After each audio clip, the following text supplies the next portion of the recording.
from your perspective, memories of that angle, because that was one of those moments where it was like, whoa, this is really physical. And then the shots of you afterwards with all the bruises on your face, it was like, that's not makeup. We can tell, you're banged up, you're banged up.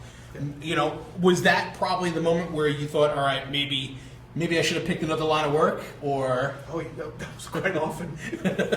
No, it was one of those things where Paul asked me how I felt about it, and I said, well,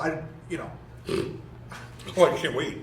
yeah, I kind of have reservations being on, 20, 21 years old. I said, at the time, I was like 180 pounds. Were you that big? Maybe. But, 170, 165, whatever it was. And I said, I'm not 260 like Tommy Dreamer. I don't have the mass behind me to absorb all this punishment like this. Like, I don't have the big hips like Cactus and things. So I'm like, well, and I know Cactus a little bit on the reckless side. So I'm like, I don't know if I can, how it's going to work out. And he goes, I think it'll be great. So of course, the way Paul does it, I'm like, okay, yeah, let's do it.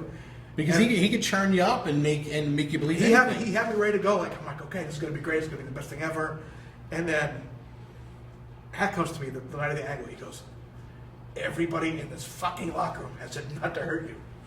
I'm like, oh, he goes, and I'm like, oh, that's great. And I remember Benoit and Malenko and Marty Jannetty was there. I might not have Benoit and Malenko then, but I know Jannetty was there, and the guy says. And Jannetty was involved in the angle.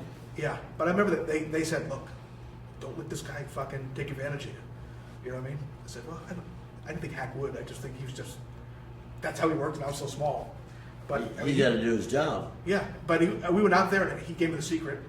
Hey, keep your shoulder level with the top rope, and when I whack you, it'll hit you.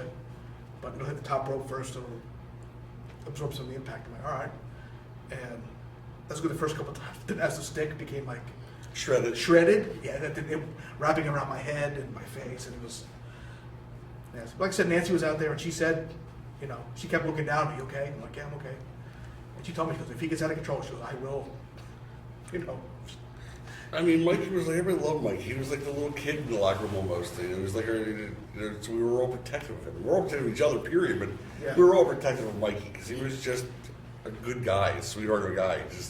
He was a shoot. He wasn't what he looked like on TV. It was just that. I mean, I was really I wasn't like super scared with these matches, but I was concerned because I was so small.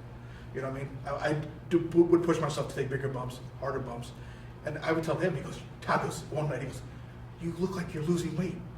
Like, I can't eat. Like, I eat and I throw up because I get so worked up about the next weekend of shows where I wouldn't eat. I would just constantly throw up.